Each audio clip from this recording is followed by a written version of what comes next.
We begin, though, with the grift scandal that is already hitting what is a young Trump transition team. A Trump-connected website, which has pretty good sourcing, Just the News, had reported on allegations of a top Trump aide peddling access instead of draining the swamp. Indicted Trump lawyer Boris Epshteyn, facing allegations he tried to get paid to promote people who would then come into the new administration, basically seeking money from people seeking jobs.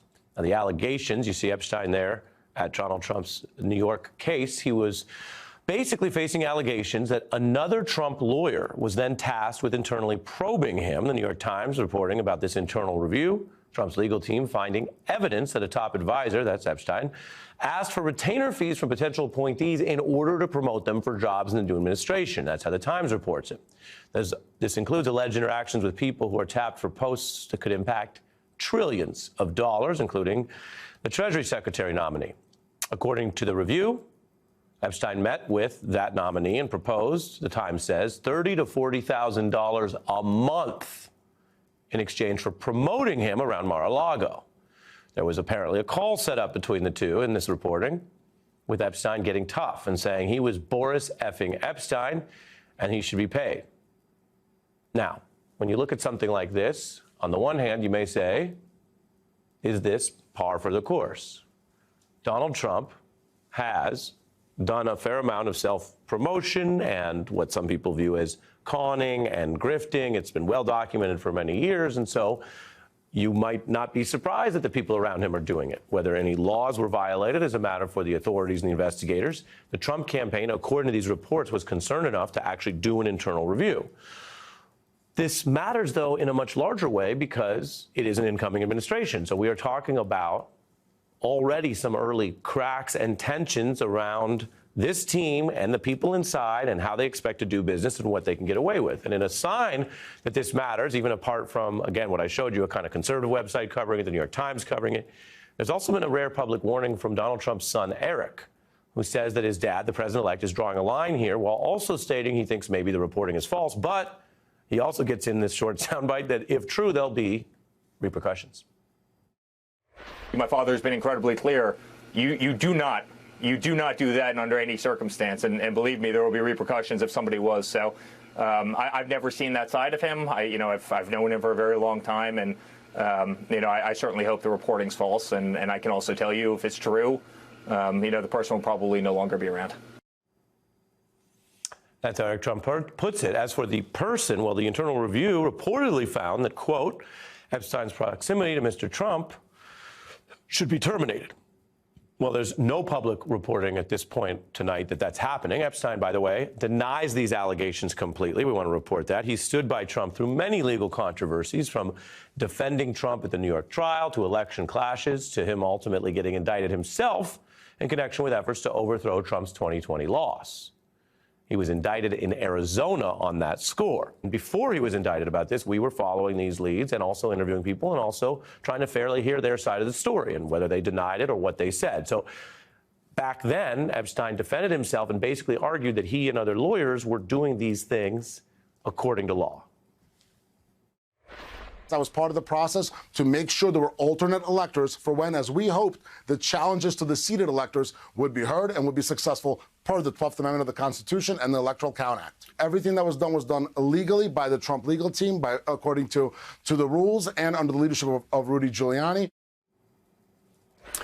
You heard him state it there. If you want to be as open-minded as possible, he might have meant to have said legally. In the sound, it almost sounds like he said it illegally. People can use their own ears and decide that. And he references Giuliani as a kind of name check. Of course, Rudy Giuliani has had a slew of legal problems, both on overthrowing the election and civil defamation, which he was found guilty and liable for. So there are a lot of different issues swirling around that look worse for some of these individuals now as opposed to then.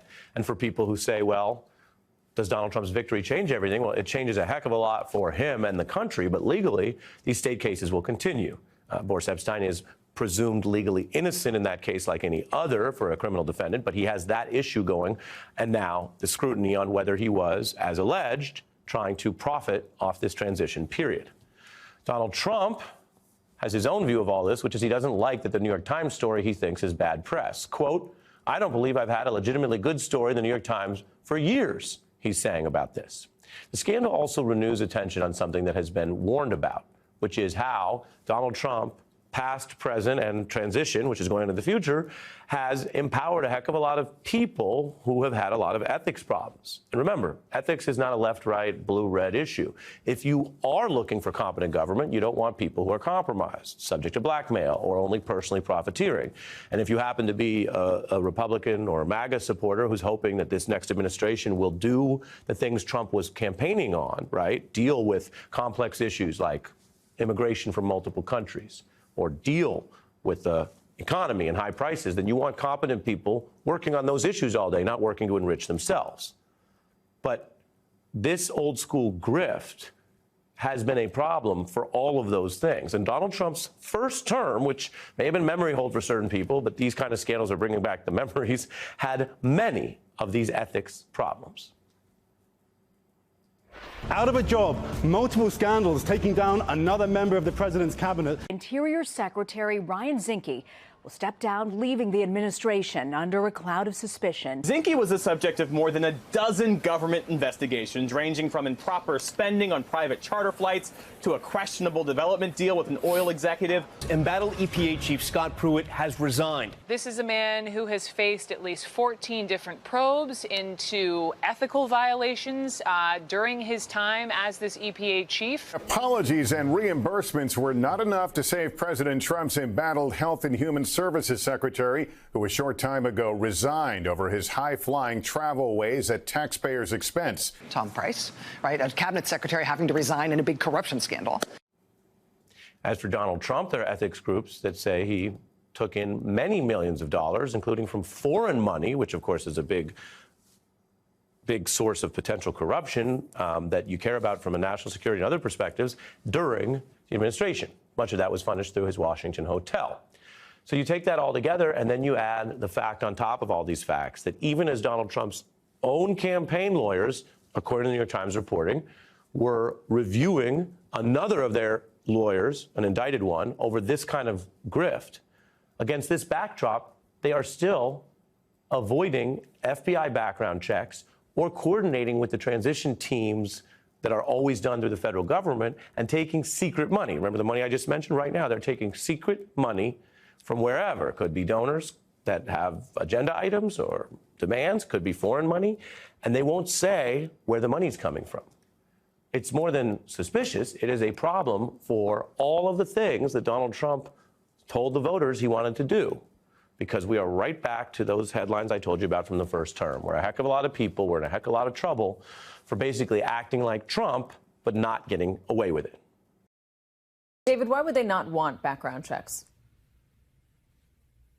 I don't know that the Senate Republicans would hold that position at all. I could see why would the want... Trump team not want it? Excuse me. Yeah, I can't come up with a good reason. So you can see why I immediately moved to Senate Republicans, because there is no, Katie, I mean, all kidding aside here, there's no good reason. If you're Donald Trump and these positions matter to you, which they do, and they're important governmental positions that are going to help you govern and push your agenda forward, you need to know what you're dealing with so that you don't get tripped up the way the former and future president was the first time around. He hired a national security advisor, didn't have all of the relevant information he needed. 3 weeks later, he had to change course and replace somebody. The last thing he needs is for the Secretary of Defense or the Director of National Intelligence to be, a few weeks or a few months into the job, and all of a sudden news breaks that completely overshadows what he's actually trying to do as president. Not only does he have to replace a key advisor, but his agenda gets sidetracked. And of course, nobody in Congress that's going to vote for these people wants to be on the hook for a mistake. So there is no reason.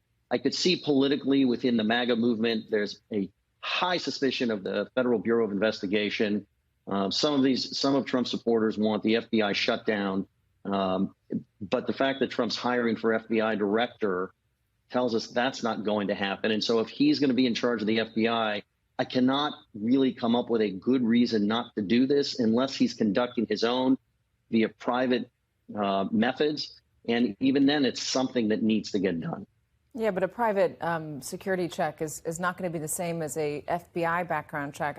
They don't have access, I imagine, to the same information. Tom Nichols, let me ask you that same question. Can you come up with a reason? Sure.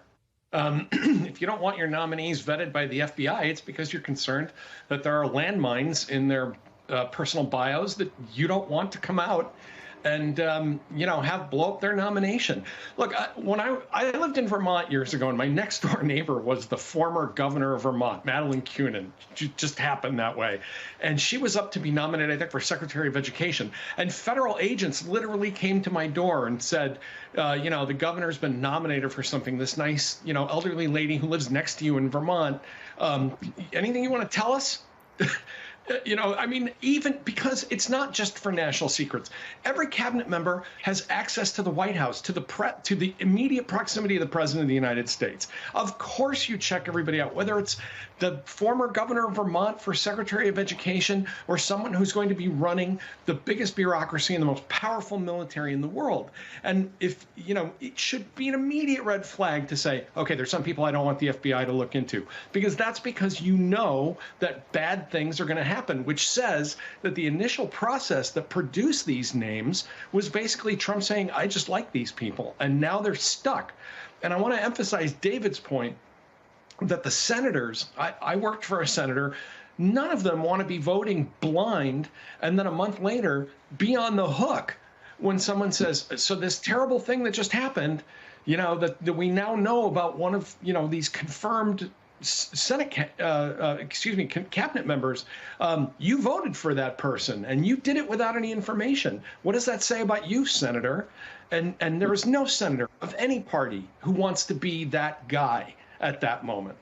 Garrett, you want to chime in on this? Any insight into the Trump team and their thinking and whether they have any worry about senators pushing back on the FBI background check? Well, look, I think David got to this towards the end of his response. The reason that Trump doesn't trust the FBI is because 2 years ago they raided his house. I mean, Trump has a deep distrust for the FBI specifically and the Department of Justice more broadly, and he doesn't want them looking around in the files and backgrounds of the people he wants to put into his cabinet and his administration, who he thinks will help then take those organizations apart to a certain degree. All of the risks of that strategy notwithstanding, I think that's a big part about how Donald Trump looks at this. But the challenge that he's going to run into, as Tom got to, is that his nominees are now going to be hanging out there, twisting in the wind in some cases for months until they're able to have their confirmation hearings. And when lawmakers come back into town next week, they're going to be asked about this, because even some of the most pro-Trump lawmakers in the Senate who are going to be casting votes on this don't necessarily have the same anti-FBI feelings that Trump does. They're going to want to know who they're voting for and what's coming across the transom. They don't want another Mike Flynn situation, who was not a Senate-confirmed nominee, but obviously had things come up in his background from FBI issues that ultimately led to a conviction for him, to pardoned later by Trump. That's not a risk that elected senators want to take, and I think the pressure will build over time before these people actually get in front of confirmation hearings to get some kind of background checks that will satisfy the Senate Judiciary, Finance, Help committees who are going to be looking at some of these more controversial nominees. Tom, I want to go back to Keith Kellogg and this Ukraine-Russia position that Donald Trump is going to task him with. So Kellogg outlined what his would-be plan would be if he were in charge. This was part of the AFI or AFP Institute. And it's a paper, and he says, we tell the Ukrainians, you got to come to the table, and if you don't come to the table, support from the U.S. will dry up. He also says, you tell Putin he's got to come to the table, and if you don't come to the table, then we'll give Ukrainians everything they need to kill you in the field. There would also be something about NATO, that Moscow would be coaxed to the table with the promise of NATO membership for Ukraine being put off for an extended period. It sounds like this is giving Vladimir Putin a whole lot of what he would want, which is freezing the battle lines where they currently are, which means Russia gets more territory, and putting off NATO membership, which is said to be very, very uncomfortable, angering for Moscow, for Vladimir Putin. They don't want more NATO members in Europe. They specifically don't want Ukraine to be a member of NATO. Okay, first of all, the whole NATO membership thing was, the kind of thing that was aspirational until Russia invaded. I mean, the idea that, Ukraine in any reasonable time frame was ever going to become a part of NATO, especially with Crimea still occupied, was really not something that was going to happen anytime soon. The Russians knew it. They ginned up this whole thing about, well, we have to invade because we've been provoked by this, this possibility that in the next 10 minutes, Ukraine's going to join NATO. The only reason that now Ukraine has a better shot at NATO membership is because the Russians have scared the daylights out of everybody by proving that they are exactly the aggressive menace that everybody thought they were, years ago. And Putin keeps playing to that, playing that out and showing that he's exactly why NATO exists. The Russia that I was actually very a go slow NATO guy back in the 90s. Putin has talked me out of it. Putin has shown that there's a reason NATO still exists even after the Cold War, and the war in Ukraine is part of it. As for the Kellogg plan, it's great for Putin. It freezes the conflict in place, which works to his advantage so that he can rearm, get a breather, get more troops up to the line, and then start again, just as he's done in other conflicts. He'll say, well, I came to the table, the Ukrainians didn't live up to their side of it, now I have to start hostilities again.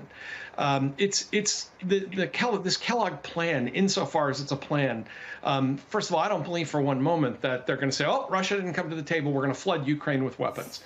I think that's an empty threat. And I think, just as Garrett was talking about how much the Trump people don't like the FBI. They have no love for Ukraine either. Remember, trying to pressure Ukraine is how Trump got impeached the first time. Yeah. And they're carrying that grudge with them. Is there a Western Europe wrinkle to this, Tom? I mean, if there's pushback, any meaningful pushback from our allies in France, in the UK, and Germany, to Keith Kellogg going over there and trying to freeze the borders and forestall NATO membership for Ukraine, could there be blowback from them toward the U.S. that might change the calculation? Sure. They could easily say, okay, well, the United States is proposing this. The Ukrainians don't want to do it. We'll keep sending weapons and money to Ukraine. One of the myths here is and you mentioned this earlier in your report, Kellogg says, well, we can't afford to keep doing this. 5% of the U.S. defense budget has destroyed about half of Russia's military capability in this war. We are a wealthy country. The Europeans are a wealthy country. This isn't costing us that much money. That's an old saw. And it's kind of interesting because it's the way that conservatives used to argue with liberals to say, we have plenty of money for guns and butter here. But this is this isn't like the Iraq War where we're, thinking of mobilizing huge resources of the U.S. government. On that point, one of the arguments that Donald Trump and his allies have made about the wars in Ukraine, the war in Israel, is that we shouldn't be focused on stuff happening overseas. We should be focused on problems here at home. That money would be better spent here at home. If that money is not spent on arming Ukraine or on sending arms to Israel, does that money get redirected toward welfare programs? Does it go into Social Security or Medicaid? Does it go to a child tax credit? Does it go to paid parental leave for everybody in this country? Yeah, this is one of the oldest false choices in American politics. This is something that happens, every 4 years. If only we weren't spending the money here, we'd be spending the money there. If only we weren't sending it to this country, we'd be, spending it. First of all, Americans need to understand that foreign aid is actually money spent in the United States. A lot of the weapons, Senator Tuberville had a comment the other day about this, apparently unaware that many of the weapons that are bought and sent to Ukraine are made in Alabama. People don't realize that most of American foreign aid, which is less than 1% of our budget, is spent in the United States on American workers for American products. And the idea that you can simply say, well, things happening in other parts of the world will never affect us is foolish and short-sighted. And again, it's an old isolationist tactic to say, oh, we shouldn't be concerned. Yeah. We have to care more about Paris. We shouldn't care about Paris. We have to care about Ohio. That's a false choice, and it's always been a bad. Not Paris, France. Paris, Texas, maybe. David Fahrenthold is behind a lot of that reporting.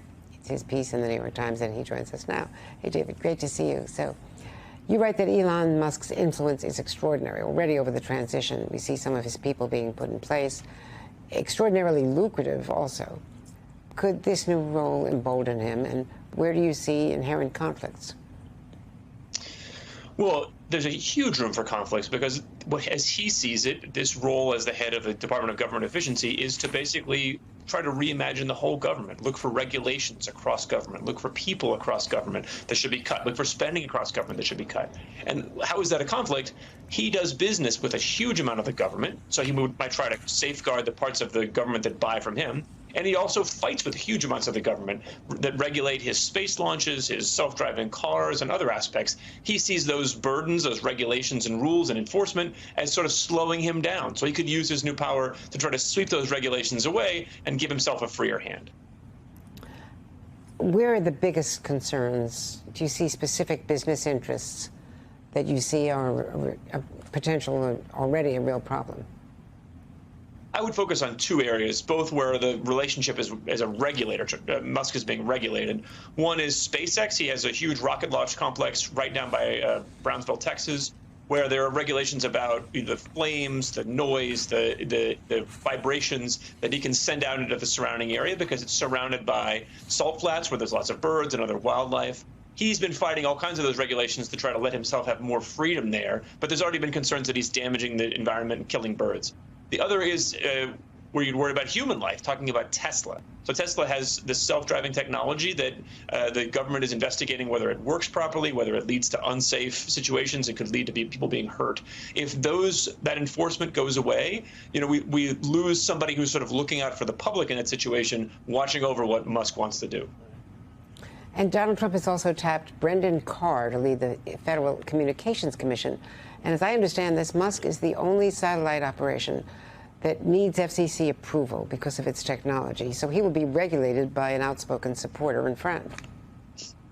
That's right. Brendan Carr has been known on the FCC. He's been a commissioner before, but never the head of it, as somebody who's a very big advocate of Musk's Starlink technology. That's basically technology made by SpaceX that allows for satellite communication, basically using satellites in lieu of cell phone towers. That is a great technology. It's used all over the world.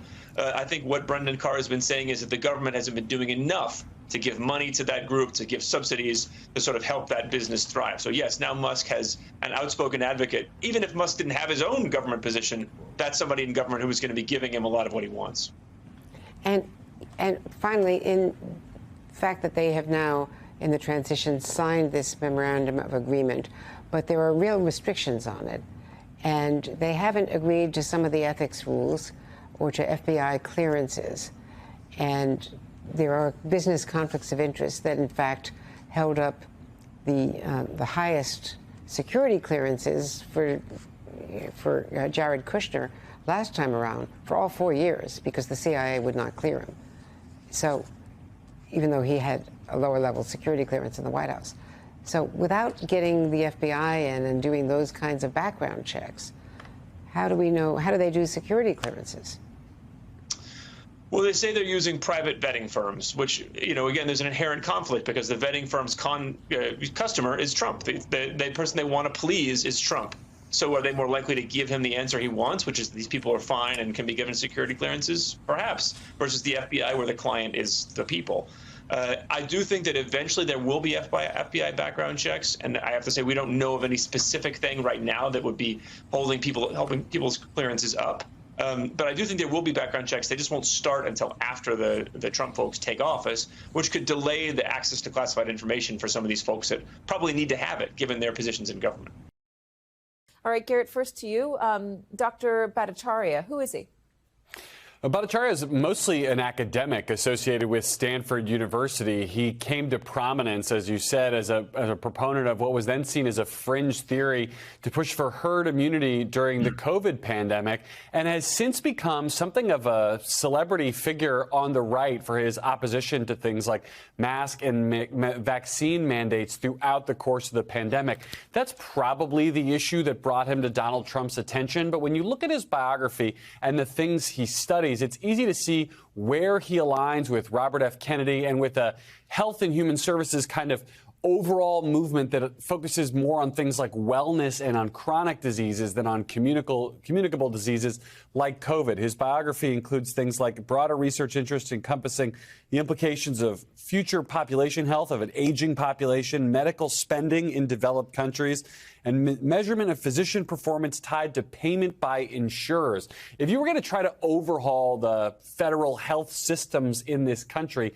that's the kind of background that you might expect. And so you have it here with someone who will have to be Senate confirmed, but for whom I've seen no significant opposition of any kind from the Republicans, who will ultimately decide his fate in front of the Senate probably sometime early next year, Katie. Dr. Adalja, give us the medical view on this man. Well, I think that really what you have to address is the fact that he was kind of the architect of what was called the Great Barrington Declaration, which was something that came out in October of 2020, which was arguing against lockdowns, and nobody was happy with lockdowns. But what they were actually offering was this path to herd immunity, which would have lower risk people kind of getting infected, with no mention of testing, no mention of tracing, no mention of using masks, basically just something that would allow the virus to disrupt life even more than it was at that time. And I think that created this false alternative where either you were with the Great Barrington Declaration or you wanted everything shut down forever. And I think what's happened is that people don't realize kind of how intellectually dishonest that declaration was, because there were better ways to do this, like South Korea, like Taiwan. And they basically wanted to be so against the lockdowns that they actually kind of discounted what COVID was doing in terms of disrupting the world. So I don't think that this is a good pick. And I think that this is, he's somebody with really good credentials. But I think his thinking on COVID, and since then he's talked about even withdrawing the FDA licensure for the COVID vaccines, it has really gone to a place where I think, really shouldn't put him in control of the NIH. That's part of the issue with Donald Trump's first presidency, which I think we might end up seeing again, Mark, is that Donald Trump took one extreme position that forced the other side to take the opposite extreme position, and it just pushed or separated people farther and farther apart and made them more dug in on extreme positions of their own. There was so little room for moderation. When it comes to COVID, in retrospect, there's a lot of talk about whether the lockdowns for as long as they lasted, the masking for as long as it lasted was the best approach. And even Dr. Francis Collins, formerly of the NIH during Trump, was saying that maybe social considerations should have been kept in mind, especially when it came to children and schooling. So when you look at a pick like this and how he came up to prominence, what is the expectation in terms of the general population, the public, for how health policy is going to, I guess, affect the population, how we're going to see our neighbors based on the opinions they hold about, I don't know, getting their kids vaccinated in order to go to school? Right. I mean, I think a lot of this is predicated on one huge hypothetical that I think we all can agree we hope doesn't come to pass, which is hopefully there will be no pandemic in the next 4 years. Hopefully something like mass masking and school closures and remote learning and social distancing will not be the kind of thing that we have to talk about or even think about over the next few years. Now, obviously, we all know all too well that it's possible. It's happened before. There could be another COVID outbreak of some kind. But I also think it's important to sort of keep perspective and think that even if there were another pandemic, and even if Democrats were still in charge, I mean, I think there's been a lot of retroactive second guessing, or at least trying to sort of keep a more humble approach to where we all might have erred, no matter where we are in the political spectrum or even on the doctor spectrum 4 years ago and 3 years ago to some degree. I think, bottom line, it sounds like a cop-out answer, but the thing about pandemic and public health crises and public health threats is you just don't know what you're dealing with, and every crisis is different, and hopefully we will be able to sort of live without thinking about this as we have through most of our history. Meredith, what you see when you take the choices for health policy in total, when you look at them all together, you look at Mehmet Oz, you look at Kennedy, Dr. Bhattacharya, these are all folks who had staked out a position on COVID in particular. And COVID, Donald Trump sees COVID as kind of a bane of his last administration. It's why he believes he didn't. I don't know if he can say he didn't win, but it's why a lot of people will say that he did not win, even though he's refusing to say he didn't win. What do you read into the choices he's making specifically on folks who were COVID counter voices? Well, I think the pattern you're seeing with all of this is these doctors are really people who came to public prominence during the pandemic, and they expressed skepticism about the way the federal government was handling the pandemic and some of the recommendations that they were making. In the case of Bhattacharya, Dr. Bhattacharya, he was one of the people who said that, forcing people who did not get vaccinated to step away from their jobs or from public life really caused a great harm to public trust in health officials. And with documents like the Great Barrington Declaration and a lot of the skepticism that we saw, especially embraced on the right, people who thought that the government had a lot of overreach, some of these doctors gained a lot of prominence and popularity. And so I think what you're seeing with all of these picks is sort of the residual effects of COVID-19 and the politics around it on public health decisions and how the right viewed the pandemic and a lot of the backlash to the way the government responded. Yeah, there's one of your colleagues at The Atlantic, Mark Benjamin Mazur, said this much more eloquently than I just did. He said, revenge of the COVID contrarians. They're angry at the public health establishment. Now they're in control of it. Anger about the government's response to the pandemic swept the COVID contrarians into power. Resentment was their entree into Washington. Now they'll have a chance to fix some genuine systemic problems with the nation's public health establishment. They'll also have the ability to settle scores. So, Dr. Adalja, when you're thinking about settling scores or you're thinking about fixing things, I'm going to go to Dr. Adalja on this. Is there something that you worry about in particular when it comes to settling scores? And then I want to ask you about things that could potentially be fixed.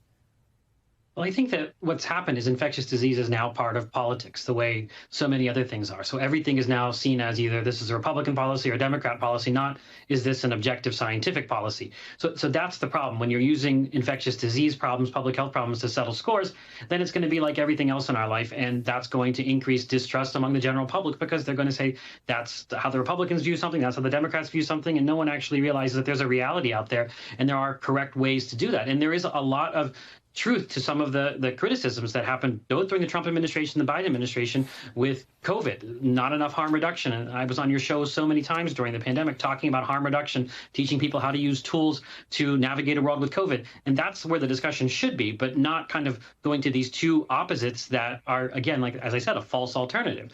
And I think that's the problem. This is just going to be looked at, as scoring points on the other side rather than actually dealing with a societal problem like infectious disease. Dr. Ashish Jha has said that Bhattacharya is not, he wouldn't call him fringe. Here's what he says about him. There were times during the pandemic where he took a set of views that were contrary to most people in the public health world, including my own views, but he's fundamentally a very smart, well-qualified person. Are there views of his that I can look at and say I think that he was wrong or they were problematic? Yeah, absolutely. But when you look at his 20 years of work, I think it's hard to call him fringe. I think he's been very much within the mainstream. Are you arguing, Dr. Adalja, that that's changed in the last couple of years? Well, I don't think that his ideas were fringe. I think, and I don't like the way that they were kind of called fringe and that they weren't publicly debated. I think that Dr. Fauci, Dr. Collins should have publicly debated him and talked about the merits and demerits of the Great Barrington approach instead of kind of ignoring it. That would have done a lot of good for the general public to see that experts might disagree and that there's a truth to be found. But I think that the idea that he said recently on X to withdraw the FDA licensure of the COVID vaccine, I think that's a little bit beyond the pale for me. But I think that the Great Barrington Declaration is wrong on many different levels, but it should have been something that was publicly debated. And by calling him fringe, like Francis Collins did, it just dug people more in, and we've got all this politics involved in infectious disease again. And I think that's the major problem that we're going to face going forward with the next pandemic, with bird flu, with whatever it is, because now it's a political issue and not a scientific one anymore.